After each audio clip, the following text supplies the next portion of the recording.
I'm curious, how much did you share with the three of them about where your heads were at, and how did that go? Because I sort of imagine if I'm a candidate and there's a full-time job that I'm interviewing for and I have made it to the top three, I'm like, yo, where these other people come from?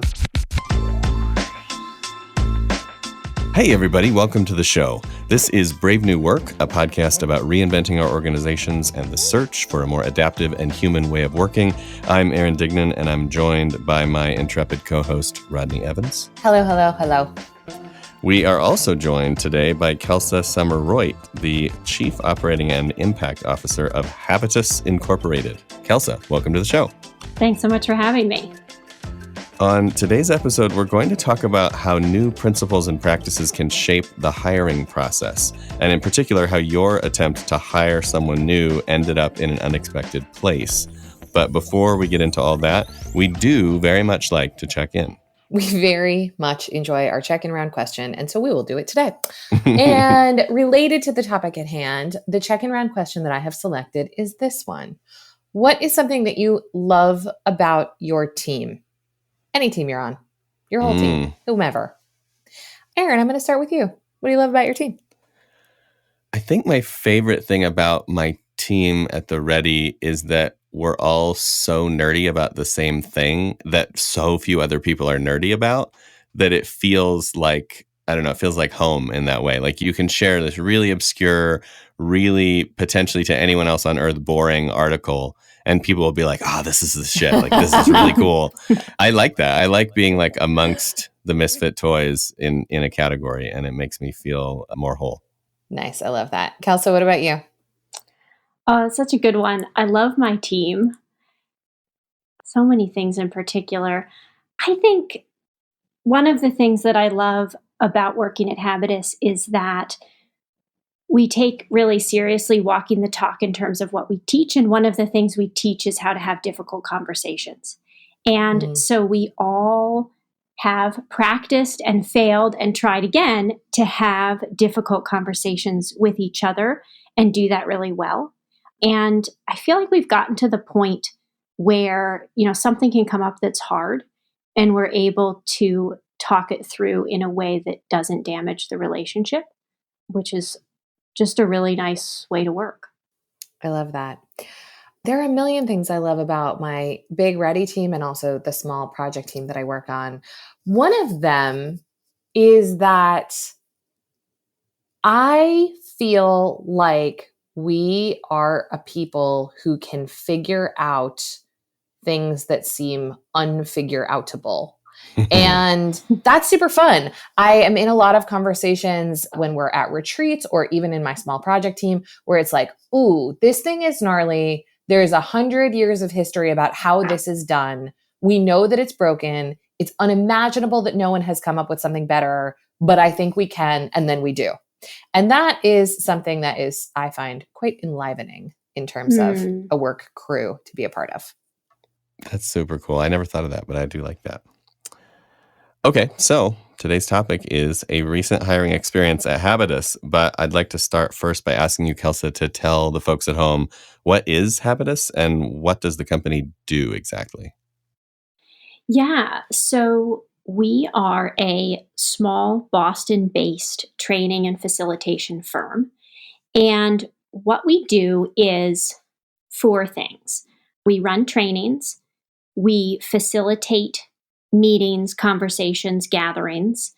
We do coaching, one-on-one or team coaching, and we mediate. We're all trained mediators. And the topics that we work in are negotiation, difficult conversations, meeting design and facilitation, and behavior change. And so we work with lots of different types of clients, types of organizations, individuals, all over the country. But our mission is to serve organizations doing systems level work on environmental sustainability and social justice. So our sweet spot of clients is the people we're really excited to work with, especially excited to work with, are the organizations doing that type of work. Nice. That sounds like an in-demand skill set at the moment. Yeah. So now we understand what the company does. This story came to me through a family member, and I was so excited about it that I wanted to kind of get you on the show to talk about it. Just set the stage for how this story unfolded. So you had to make a hire, I assume, or there was some need in the organization that emerged. Just kind of, I don't know, paint the picture for us for a second, and then we'll dig in to find out what happened. Absolutely. So I think we're starting in, I guess it's June of 2020, and we're a 3-person team. Myself, our founder, Justin, and my colleague, Nupur. And we're starting to embark on our self-management journey. We've been experimenting with self-management practices in a couple different places in the organization for a while. And we know that this summer we want to launch like self-management across the company. And so we start working on our charter, and we're breaking down all the roles that we all do. And we get this long list of roles that either nobody is doing but desperately need to get done, like they come up as pain points all the time, or someone is doing it, but they don't have the bandwidth to do it well. They don't have the energy for it, whatever it is. And so we've got this list of roles that are all TBD. And so we thought, okay, well, we're probably going to have to hire somebody to fill some of these roles. And so we kind of build a package of what we're looking for and launch a hiring process. So we put all these roles together and we decide on a position that I have to read it to say exactly what it is: training program and blended learning coordinator. Fancy. It almost makes an acronym. I like it. Right? Long enough to be unrememberable. But anyway, it doesn't matter because it's going to break down into the roles and they're going to all get fun names, and the job title is sort of neither here nor there. But anyway, so what this person is going to do is kind of build out the areas of our business that we feel like are the future, which are training new trainers, and specifically new trainers from diverse backgrounds who would traditionally have had barriers to access into the training field. So that's one piece of this. And the other piece of it is blended learning, building out our online course suite, but also just taking a more hybrid online in-person approach to our work, which was traditionally mostly in person. And that's not the way the world is going. So that was the job description. Mm-hmm. And I worked with 2 equity, diversity, and inclusion advisors to help me design the hiring process and the job description itself. So that was super helpful. I can go more into that if it's of interest. We put the job description out in the world. We got 369 applications, which I know isn't a lot for some companies, but felt kind of a lot for us. It's a lot for a 3-person shop. With our 3-person team. And we did initial interviews, and then we did follow-up interviews. And finally, we get to this pool of 6 sort of finalists down from the 369. And side note, we do negotiation training. We teach a style of collaborative negotiation, or a method, really. And so we were running this process as a collaborative negotiation. And so we get to the end with these 6 people, and we're really digging into what matters to them, which is kind of the core of a collaborative negotiation, is identifying interests and understanding what's important to people on both sides. Mm. And so we have this interest identification conversation with the 6 people separately.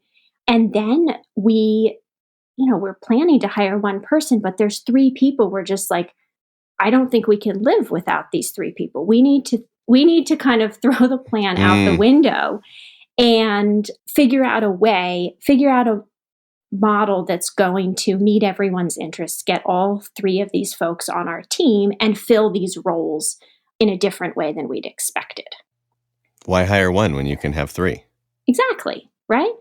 And also, as you've whittled it down from 369 applications, it feels like kind of a disappointment to only hire one person. Yeah. So I'm curious when you get down to these three, because I have been in and around a lot of hiring processes where the final countdown gets very difficult. And when you're at, a top 2 or a top 3 candidates, they're not the same. They're not similar. And they both have huge numbers of appealing and attractive and complementary qualities. Mhm. What was true of these three in terms of what made them irresistible? Yeah. One was a really strong mission alignment with all three people. They are all people who cared about Habitus's mission of serving organizations doing this sustainability and social justice work. They were all really excited about embarking on this journey of self-management, which at that point they now knew was fairly new to us. They all had a strong education background, which was important to us in the work we do, but in kind of different ways, coming from different fields. And they all happened to have some real diversity, equity, and inclusion expertise. And that was important in some of the roles we were trying to fill, and it was valuable in all of them. So yeah, those were some of the great things. And, when we were on conversations with all three of these people, we got energy from being on calls with them. We wanted to have more conversations about the things that mattered in the company. Nice. So as the pretend CFO in this podcast I knew you were going to ask that. we only have the budget for one, right? Yeah. So how did you talk about that? Did that come up? Was that a stressor? Like what were those conversations like when you realized that you really wanted 3, but you really only had capacity for 1? Well, a couple of things. We had built in some buffer and backup plans from a financial perspective because, this is summer of 2020. Nothing is a sure thing. Certainly not in an industry that's can sometimes feel like a luxury good, although we don't think it is. So we done that. We had to get our bookkeeper on board, but we figured that we were growing fast. We had more work than our 3-person team could do. And it felt like a really important, these areas around training and around online courses and blended learning just felt like really important investments to make. And so we looked at the financials and we figured we could make it work with a couple of caveats that I think gets to the proposal we ended up coming up with, which wasn't exactly like 3 full-time positions. I'm very curious to understand because, I hold this hiring role at the Ready and something we are trying hard to do is be in conversation with candidates almost as if they were already here. So like sort of, starting the way we mean to finish in terms of transparency and candor and authenticity and all of that stuff. I'm curious, how much did you share with the 3 of them about where your heads were at? And how did that go? Because I sort of imagine if I'm a candidate and there's a full-time job that I'm interviewing for and I have made it to the top 3, I'm like, yo, where these other people come from? Yeah, definitely. So I would just start by saying the transparency piece was so important throughout the whole process. I think that was one of the big learnings from our EDI advisors was transparency from the outset is super important to an inclusive process. So in the job description, we talked about self-management. We also talked about salary and benefit expectations, and we're really specific. We talked about what the onboarding process would look like, on and on. But fast forward to those last couple weeks of the hiring process, our team had identified we wanted all 3 of these people. And we had kind of, from these conversations about what mattered to them, we had started to tease out, because, that's our job to do so, started to tease out that one person, for example, was willing to take on a full-time job, but really didn't want it, really wanted something part-time. we Mhm. started to tease out that one person was really passionate about the online course piece and excited about the trainer program, but was happy just taking on that piece. And the third person, we called her up and said, you know, correct us if we're wrong, but it seems like you really want to work with Habitus and the job itself matters less to you. Is that Mhm. true? And she was like, yep, that's right. And so she actually was then ended up in a training and sales role, which was completely not what was in the job description to begin with, but we desperately needed because we were just bringing in more work than we could do. Mhm. So we called everyone up individually and said, let's test if we understand correctly what you want. And then we said, we're going to throw out something unusual. Would you be interested in an option that was just this full-time job around online courses? Or in another case, would you, it sounds like you want a part-time role. How about you just take on the training trainer program? Would that be interesting to you? And to the third, et cetera, the training and the sales role. And everyone was like, yeah, that sounds good. And so we circled back up as a team and we thought, okay, well, we could call everyone back and say, okay, this is what we think you should do. Here's your offer letter, whatever. Or we could actually do something different and get all of the three candidates on the call with the three of us and with three advisors who were part of our Train the Trainer program and are still involved with the organization. We get 9 folks on the call. And let me stop there to see if you have questions before I get to the punchline. Not yet. I'm curious about the call, and then I have follow-ups. Yeah, tell us about the Brady Bunch. Okay. So we're going to do a 9-person call, and we're going to bring an integrated decision-making proposal to the call that's based on all the interests we identified, that follows from kind of the options we pressure tested with people ahead of time. And so we get on the call. I'm presenting the proposal. Justin's facilitating the IDM process. For anyone who has not had experience using IDM and wants to know all of the inside baseball of how that process unfolds, you can listen to our participatory governance episode where we talk about it in detail.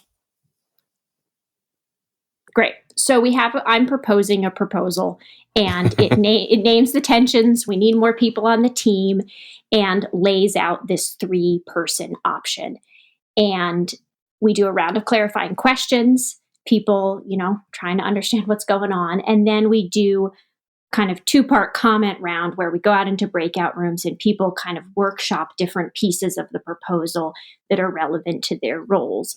We come back, we get amendments, and then we do a fist to 5 vote where anyone on the call can block the proposal. But I think more importantly, everyone on the call has to consent to it, because that's how we make decisions. And that'll be our new team making those kind of decisions. And sure enough, it got 4s and 5s. And we gave people a night to sleep on it before we sent contracts for sure. Yeah, but that's set the stage for our new team. Did you know going into the call what you wanted to propose, or was it actually emerging in the call? So we did know what we wanted to propose, although we were certainly open to something else emerging. I would say in the end, there were tweaks to start dates to hours, a couple of tweaks to roles, but nothing major. I like that. And have you all, in the time since then, have you revisited what was consented to in that process and further refined it? Yes, pieces of it. So the roles are, of course, then integrated into our charter. Sure. And we review that monthly. So that's been through 2 at this point, kind of team reviews of role tweaking. We'll do a retrospective on sort of the whole orientation process that started at that moment, I think in January. So that'll be interesting to get people's perspective on what the outcomes have looked like, now that they're in the roles and have really gotten their feet under them in it. Yeah, that's great. One thing that I'm really taking from this story and very much squares with my lived experience of doing hiring in the last year or so is it's so important when you are inside the organization trying to bring people in to not lay assumptions on what people will expect or what people will demand or how people will roll without investigating that with them. And I can't tell you how many conversations I've had with people at the Ready who have said things to me about candidates like, well, they won't be interested in this because it's this industry, or this person won't be interested because it's this time zone, or at this rate, they'll never take it. And it's like, we just don't know if that's true. And we don't know anything about people's lived experience, especially now where, half of the people I know have changed something significant about their jobs during a pandemic. And so I really like the investigation that you all did. And I would encourage anyone listening to this to stop yourself from assuming that people you're interviewing demand the same things that you demand or have the same expectations that you would have, and instead just have a conversation about what might be possible. Because I'm routinely surprised when I talk to our candidates about people who are like, you know what? I think I'm going to have a baby. I would love to talk to you in a year. And I'm like, great. We don't have anything for you right now in Switzerland anyway. Go have that baby and call me. It's like, it's amazing when you just open yourself up to the idea that people are fluid and have lots and lots of aspects of their lives that might actually fit together really well into your organization. What can happen? Yeah, that feels so important, because if you don't do that, you risk ending up with an agreement that doesn't actually work for folks. And, that's painful to fix later on. Yes, absolutely. So what about this whole experience has informed how you will hire in the future? Great question. We did a retrospective on the hiring quite shortly after. It didn't include our new team. And I think we do it again, for sure. I think sort of top level, demonstrating what it looks like to work in a self-managed organization, or more specifically, what it looks like to work in Habitus, is very effective during the hiring process. One, because by the time we got to the end of it, we were pretty sure that our 3 new hires were like bought into this idea and were willing. Yeah, they had the vibe by then. Exactly. And I think it's not a great approach to do a process in hiring that looks really different than the way you work. It sets unfair expectations. It's not transparent. And I think you're just way more likely to get a great fit if your hiring process looks like, as best you can, like your organization. Yeah, totally. It's funny. I was having a conversation with someone recently who's going through the hiring process at a gigantic American company. And it was just so full of bullshit and like IQ tests and shit that have nothing to do with the job. It was just like so ridiculous. And her experience with her hiring manager was great. And the hiring manager was really like, I know all of this stuff is crazy, but like we have to do these things and blah, blah, blah, blah. And we were having this conversation about whether it was really going to be that bad inside. And I was like, dude, it is turtles all the way down. Like they are signaling to you right now what your life is going to be like. So if you're into this, great. But like be prepared to fill out the TPS reports for the rest of your life there, because it's not going to look better on the inside than it looks from where you're sitting right now. And I think that's a thing people like. We rationalize these things away or we try not to pay attention. But I think it's really important for us to design our hiring processes to be reflective of the reality that we live in, rather than something that's aspirational or something that's divergent. It's like, that just doesn't serve anyone. Let's be realistic about what you're actually signing up for here. Well, and in some ways, I mean, Conway's law would suggest that it's impossible for it to be anything other Totally. than a mirror of what's actually going on. Aspirations or not. Obviously, you can, sell people a bill of goods when you're talking to them, but the overall process. I am curious, though, to backtrack, from that big picture insight to something about roles here, because it feels to me, or it sounds to me like the story you're telling is a story of, we decided we needed a role and we met some people that we liked so much that we built roles around people. And what that makes me wonder is, the next time you hire, are you just going to put a net out and meet people and see what emerges? Or are you going to write a role again? Good question. I hadn't thought about that yet. I think it's a mix of both. So we needed our organization's needs to be met. Like we needed someone working on online courses. We were, open to having that look really different than we expected. So I think in the future, just thinking out loud here, I would probably put a job description out that identified more clearly, like what were the roles that we were looking for internally, and set the stage of like, job descriptions aren't self-management. So, and it kind of explained that to folks. So here are the roles we've got on the table. Maybe you bring other roles, would want to fill other roles, have energy for other roles that we don't know about yet. And that's cool too. Yeah, I think But here's the work as we see it. Exactly. Yeah.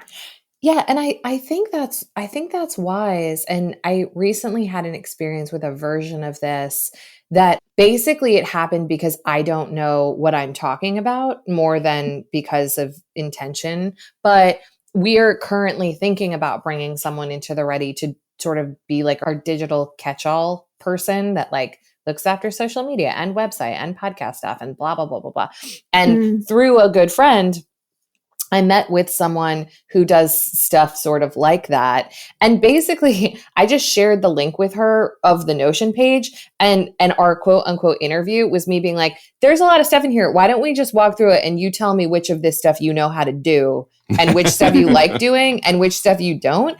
Because there's no point to me of putting on the performance that you know how to do all 10 of these things at an expert level, A. B, if we believe in the atomization of roles and not monolithic job descriptions, and you tell me that website isn't your thing, we can probably cheaply and expediently outsource that. So now my new question for you is, are you willing to deal with the outsourced person to make sure that gets done on a schedule so it doesn't become our problem? But like, she found this experience to be quite refreshing. I mostly did it because I don't even know what good looks like in some of those categories. But what it led me to is, we should always do that. We should always just put the thing in front of people and go like, look at this. Tell me where you're brilliant in this, which parts of it you're not, but you'd love to learn, and which parts of it we could carve off and put somewhere else. And like, it's an interesting two-way iteration of whatever we have in mind in terms of the need we're filling. Which is what they're going to experience inside, of right? Course. Because it's so weird to be like, does your cookie fit our cookie cutter? Right. Because that's not the game we're playing once they're in. So why would you play that game when they're out? If you love what you're hearing, we would so appreciate a review, a subscription, or you forwarding this show to someone who needs it. We really do value and appreciate your support and love hearing from you. Please go do it. Do it to it. So we are back with Kelsa, and one question we had is, what have you heard from the relatively new hires about what their experience was like of this whole story? Yeah. So one, they have shared that it really built trust with us and with Habitus, with just the individuals on the team, which was valuable to them. I think all three of them are people who just, oh my gosh, I think we all care about this, but care about the work environment, care that it's one that values us as whole humans. And they were looking for that. And so by experiencing this process, it built the trust that might actually be what they were about to experience. As you all were talking before, that, it's hard to hide what it's actually going to be like on the inside. So that felt really important. They also spoke about the process, put the mission of Habitus at the forefront. So the purpose, why we're doing this work. We're not doing it just to make money. That's not really why we're in it. And we're also looking for that type of purpose-driven work. And anything else that they've shared? I think those are the important things, the demonstration of how this actually works. Seeing that live felt important. Okay, so this is kind of a meta one, Kelsa, but given the background of Habitus, I'm super curious about how negotiation played a role in the process. So when you all think about your hiring process and where it's going, what's being negotiated, right? Are we negotiating compensation? Are we negotiating role descriptions? Are we what is on the table that can be negotiated? And then how does that intersect with your focus and your sort of resonance with DEI issues and making sure that folks that are underrepresented or undersupported are getting that support? Because historically, we know that when negotiation rears its head, usually in regular corporate America, people that look different don't do well. So I'm just curious how you navigate all those intersections. 100%. Wow, that's a great question.